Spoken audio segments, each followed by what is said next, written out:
Here I am to worship, here I am to bow down, here I am to say that you're my God. You're altogether lovely, altogether wonderful. 샬롬 2021년 12월 29일 아침입니다.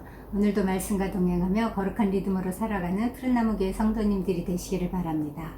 찬송가 21장 다 찬양하여라 함께 부르신 후에 말씀 나누도록 하겠습니다.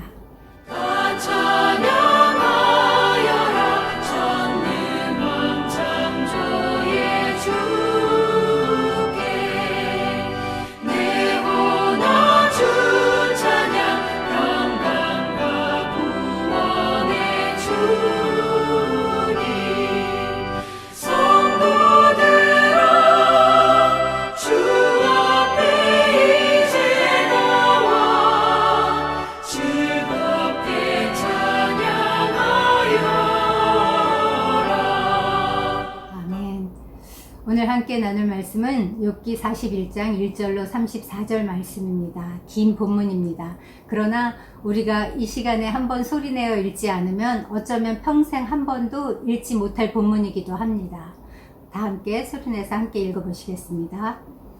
내가 낚시로 리오야단을 끌어낼 수 있겠느냐? 노끈으로 그 혀를 맬 수 있겠느냐? 너는 밧줄로 그 코를 끌 수 있겠느냐? 갈고리로 그 아가미를 끌 수 있겠느냐? 그것이 어찌 내게 계속하여 간청하겠느냐? 부드럽게 내게 말하겠느냐? 어찌 그것이 너와 계약을 맺고 너는 그를 영원히 종으로 삼겠느냐? 내가 어찌 그것을 새를 가지고 놀듯 하겠으며 내 여종들을 위하여 그것을 메어두겠느냐? 어찌 장사꾼들이 그것을 놓고 거래하겠으며 상인들이 그것을 나누어 가지겠느냐? 내가 능히 많은 창으로 그 가죽을 찌르거나 작사를 그 머리에 꽂을 수 있겠느냐? 내 손을 그것에게 얹어보라. 다시는 싸울 생각을 못하리라. 참으로 잡으려는 그의 희망은 헛된 것이니라. 그것의 모습을 보기만 해도 그는 기가 꺾이리라. 아무도 그것을 격동시킬 만큼 담대하지 못하거든 누가 내게 감히 대항할 수 있겠느냐? 누가 먼저 내게 주고 나로 하여금 갚게 하겠느냐? 온 천하에 있는 것이 다 내 것이니라. 내가 그것의 지체와 그것의 큰 용맹과 늠름한 체구에 대하여 잠잠하지 아니하리라. 누가 그것의 겉가죽을 벗기겠으며 그것에게 격재갈을 물릴 수 있겠느냐? 누가 그것의 턱을 벌릴 수 있겠느냐? 그의 둥근 이틀은 심히 두렵구나. 그의 질비한 비늘은 그의 자랑이로다. 튼튼하게 봉인하듯이 닫혀있구나. 그것들이 서로 달라붙어 있어 바람이 그 사이로 지나가지 못하는구나. 서로 이어져 붙었으니 능히 나눌 수도 없구나. 그것이 재채기를 한즉 빛을 발하고 그것의 눈은 새벽의 눈꽃 불빛 같으며 그것의 입에서는 횃불이 나오고 불꽃이 튀어나오며 그것의 콧구멍에서는 연기가 나오니 마치 갈대를 태울 때에 솥이 끓는 것과 같구나. 그의 입김은 숯불을 지피며 그의 입은 불길을 뿜는구나. 그것의 힘은 그의 목덜미에 있으니 그 앞에서는 절망만 감돌 뿐이구나. 그것의 살껍질은 서로 밀착되어 탄탄하며 움직이지 않는구나. 그것의 가슴은 돌처럼 튼튼하며 맷돌 아래짝같이 튼튼하구나. 그것이 일어나면 용사라도 두려워하며 달아나리라. 칼이 그에게 꽂혀도 소용이 없고 창이나 투창이나 화살촉도 꽂히지 못하는구나. 그것이 쇠를 지푸라기같이 놋을 썩은 나무같이 여기니 화살이라도 그것을 물리치지 못하겠고 물맷돌도 그것에게는 겨같이 되는구나.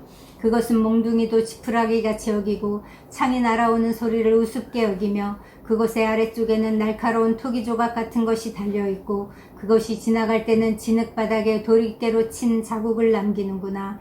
깊은 물을 소채물이 끓음 같게 하며 바다를 기름병같이 다루는도다. 그것의 뒤에서 빛나는 물줄기가 나오니 그는 깊은 바다를 백발로 만드는구나. 세상에는 그것과 비할 것이 없으니 그것은 두려움이 없는 것으로 지음받았구나. 그것은 모든 높은 자를 내려다보며 모든 교만한 자들에게 군림하는 왕이니라. 아멘. 읽기도 참 어려운 말씀입니다. 드디어 오늘이 2021년 마지막 수요일입니다. 지난 10월부터 시작한 욥기가 이제 막바지에 이르렀습니다. 이제 마지막 한 장만을 남겨두고 있는데요. 오늘 우리가 살펴볼 욥기 41장은 38장부터 시작된 하나님의 담화 중 일부입니다. 하나님은 두 번에 걸쳐서 욥에게 말씀하셨습니다. 공교롭게도 두 번의 말씀을 다 폭풍 가운데서 하셨습니다. 첫 번째 질문이 시작되는 욥기 38장 1절입니다. 그때 여호와께서 폭풍 가운데에서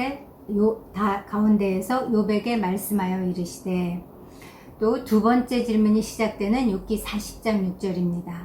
그때 여호와께서 폭풍 가운데에서 욥에게 일러 말씀하시되. 지난주에 이미 나눴듯이 하나님이 폭풍 가운데서 말씀하신다는 것은 결코 우연이 아닙니다. 하나님은 우리의 고통의 근원이 무엇인지를 아시고 그곳을 찾아오셔서 말씀하시는 분이십니다. 우리가 고통의 원인이라고 생각하는 근원을 정면 돌파하시는 분이시기 때문입니다. 욥의 인생 폭풍 한가운데 오셔서 질문하시는 하나님, 폭풍 질문을 퍼부으셨는데요. 그 하나님의 질문은 세 가지로 요약할 수 있습니다. 첫째, 너는 누구냐? 너는 어디에 있었느냐? 너는 이런 것들을 할 수 있느냐? 라는 이 세 가지 질문입니다. 이 질문에 대해서 욥은 무엇라고 대답할 수 있을까요? 오늘 본문을 통해서 한번 살펴보겠습니다. 이미 38장으로부터 40장까지 하나님은 그 천체의 신비, 대자연의 신비, 야생동물들을 총동원해서 욥의 무지와 왜소함을 드러내셨습니다.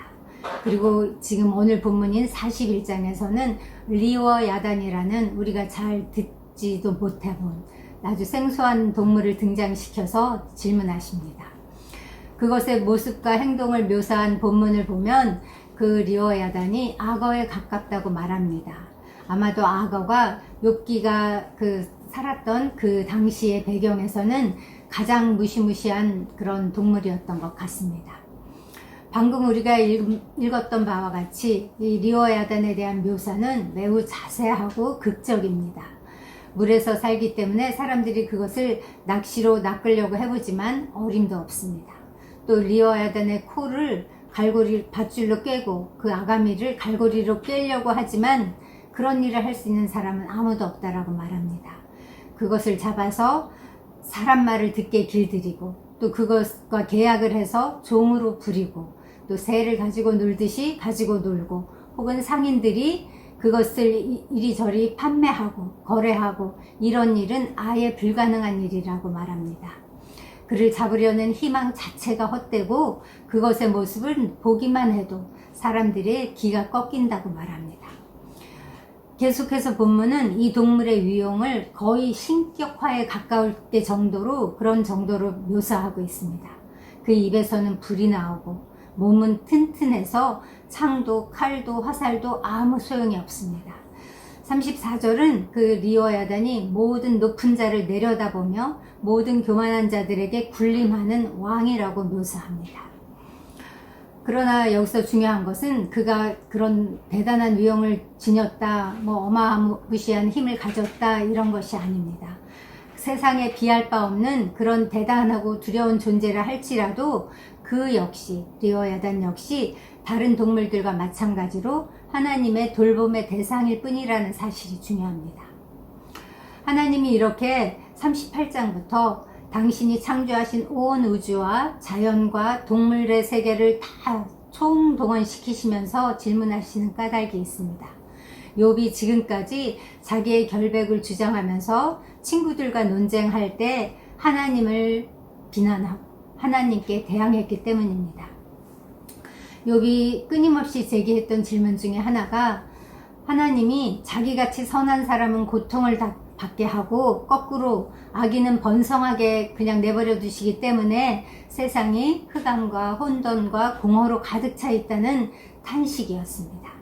하나님은 창조만 하시고 왜 개입하지 않고 방관하고 계시냐는 그런 원망이었습니다. 이렇게 하나님께서 창조하시고 운행하시는 세계가 제대로 돌아가지 않는다고 못마땅해 하면서 불평하던 그 욥에게 하나님이 지금 질문하시는 것입니다. 네가 도덕과 정의는 고사하고라도 이 동물의 세계만이라도 다스릴 수 있느냐라고 물으시는 것입니다. 그러다가 여기 10절과 11절에서 결정적인 질문을 하십니다. 누가 내게 감히 대항할 수 있겠느냐? 누가 먼저 내게 주고 나로 하여금 갚게 하겠느냐? 아무도 그럴 사람은 없습니다.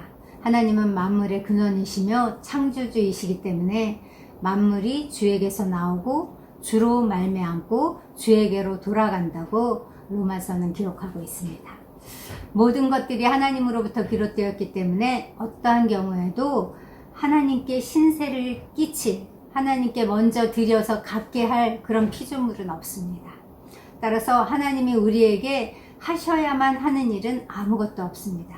하나님은 우리에게 빚이 없기 때문입니다. 그러기에 우리는 하나님께 무엇을 요구할 수 없는 존재입니다. 그런데 우리는 너무나 자주 하나님께 당연하듯이 요구하고 있습니다. 많은 사람들이 하나님께 무엇을 맡겨둔 것처럼 요구합니다. 내가 이렇게까지 했는데 하나님 나에게 응답하시지 않습니까? 라고 항의하고 따지기도 합니다. 그러나 오늘 본문 말씀대로 우리가 하나님께 무엇을 먼저 드린 것은 아무것도 없습니다. 따라서 우리가 하나님께 받을 것은 없는 것입니다. 요구할 것이 아무것도 없는 우리 오히려 빚진 자들입니다. 우리에게 있는 것 중에 하나님으로부터 오지 않은 것은 아무것도 없기 때문입니다. 그러므로 우리는 하나님을 강요할 수 없고 오히려 하나님 앞에 언제나 긍휼을 구해야만 됩니다. 하나님께서 우리에게 무엇을 주시는 것은 그분의 긍휼과 자비 때문이지 무엇을 빚졌기 때문이 아닙니다. 그러므로 욥도 그렇고 우리도 그렇고 우리가 하나님 앞에 취할 수 있는 자세는 자기중심적인 이 편협한 사고를 버리고 신비 그 자체이신 하나님의 주권과 하나님의 그 주권적 자유에 겸손히 순종하는 것입니다. 하나님을 향하여 따지고 고발하는 것은 올바른 태도가 아닙니다. 우리 인생이 하나님의 섭리와 주권 아래 있음을 인정하고 하나님을 하나님으로 인정하는 것, 이것이 참된 지혜라고 욥기는 우리를 교훈합니다. 의인이 고난을 받을 수도 있습니다. 하나님이 가라고 하신 그 길에서도 풍랑을 만날 수도 있습니다. 우리가 인생을 사는 동안 경험하는 악과 고통의 존재는 하나님의 주권적 자유로 설명될 수밖에 없습니다. 하나님은 얼마든지 악과 고통의 문제를 제어하고 계시지만 동시에 허용도 하십니다. 하나님의 이 선한 창조 세계 안에 이 혼돈의 세력을 상징하는 리어 야단이 존재하고 있는 것처럼 인간이 겪는 악과 고통도 인간이 측량할 수 없는 하나님의 신비한 섭리 중의 일부입니다. 그러나 기억하십시오. 그 인생 폭풍 중에 하나님이 계시다는 사실을.